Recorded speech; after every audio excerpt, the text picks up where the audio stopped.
ആ പറഞ്ഞുകൊണ്ടിരിക്കുമ്പോൾ ആ സത്യം ആര് കേൾക്കുമെന്ന് ചോദിച്ചപ്പോൾ ഈ എല്ലാ ബഹളങ്ങളും താഴേക്ക് പോകുമ്പോൾ ഞാൻ പറയുന്നത് സത്യമാണെങ്കിൽ ആ സത്യം ഇവിടെ ഉയർന്നു നിൽക്കും. എം.എൻ. വിജയൻ മാഷ് പറഞ്ഞിട്ടുണ്ട്, കുട്ടി ചോദ്യം ചോദിച്ചാൽ കുട്ടിയെ തല്ലിയാലും ഉത്തരം കൊടുത്തില്ലെങ്കിലും ചോദ്യം ചോദ്യമായി തന്നെ നിൽക്കും. ഞങ്ങളും ചില ചോദ്യങ്ങൾ ചോദിക്കുക എന്നുള്ളതാണ്. ഇവിടുത്തെ മുഖ്യധാരാ മാധ്യമങ്ങളൊന്നും ഇത് ചോദിക്കുന്നില്ല, അവർ അവഗണിക്കുന്നു. അവർ അന്തിച്ചർച്ച എന്ന് പറഞ്ഞ് കളിഷാപ്പിൽ നടക്കുന്ന പോലത്തെ എന്ത് ചർച്ചയാണ് നടത്തുന്നത് അവർക്കും അറിയില്ല, നമുക്കാർക്കും. ഞാൻ ആരെയും കുറ്റം പറയാനല്ല, ഞാൻ വിഷയത്തിലേക്ക് വരാം.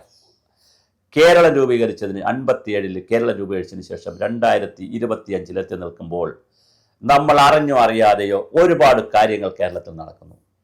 അതാണ് റിയൽ കേരള. അപ്പോൾ കേരള സ്റ്റോറി എന്ന് പേരിടുന്നില്ല, കാര്യം അങ്ങനെ പേരിട്ടാൽ പിന്നെ അത് കേരളത്തെ അപമാനിക്കുന്നതാവും. അപ്പോൾ റിയൽ കേരള എന്നൊരു പരമ്പര ഇന്നു മുതൽ ആരംഭിക്കുകയാണ്. എന്താണ് കേരളത്തിൽ ശരിക്കും സംഭവിക്കുന്ന അറിയപ്പെടാത്ത മറ്റൊരു കേരളമുണ്ട്. നമ്മൾ കേരള വികസന മാതൃക എന്നൊക്കെ പറഞ്ഞ് തള്ളിമറിക്കുമ്പോൾ അതിൻ്റെ ഇടയിൽ കാണാതെ പോകുന്നൊരു കേരളം ഉണ്ട്. ഒന്നാമത് ഇന്ന് എടുക്കുന്നൊരു വിഷയം, ഇന്നലെ എനിക്ക് കണ്ണൂരിൽ നിന്നൊരു ഫോൺ വന്നു. അദ്ദേഹം ഒരു ഡോക്ടറേറ്റ് ഉള്ള ആളാണ്.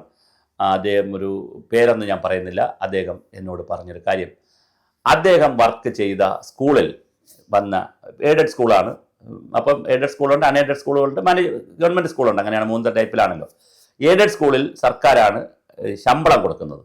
എയ്ഡഡ് സ്കൂളുകൾ എന്ന് പറയുന്നത് മാനേജ്മെൻറ്റോ SNDP, NSS, MES, മുസ്ലിം സംഘടനകൾ, ക്രിസ്ത്യൻ സംഘടന തുടങ്ങി ഇൻഡിവിജ്വൽ മാനേജ്മെൻറ്റ് വരെയുള്ള എയ്ഡഡ് സ്കൂളുകളുണ്ട് കേരളത്തിൽ.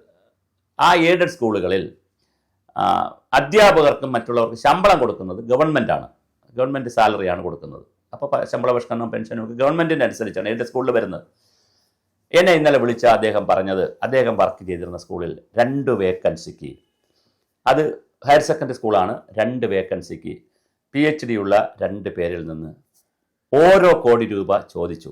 അവർ 45 ലക്ഷം രൂപ കൊടുത്തുകൊണ്ട് ജോലിക്ക് കയറിയിട്ടുണ്ട്. ബാക്കി രൂപ കൊടുക്കും.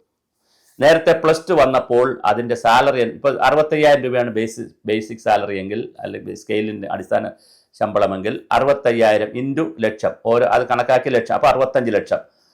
25,000 LP സ്കൂളിലെ സാലറി എങ്കിൽ 25 ലക്ഷം, 50,000 ഹൈസ്കൂളിലെ സാലറി എങ്കിൽ 50 ലക്ഷം. അങ്ങനെയാണ് പണ്ട് വാങ്ങിക്കൊണ്ടിരുന്നത്. അത് മാറി 1 കോടി രൂപയിലേക്ക് ഹയർ സെക്കൻഡറിയിലേക്ക് പോയിട്ടുണ്ട്.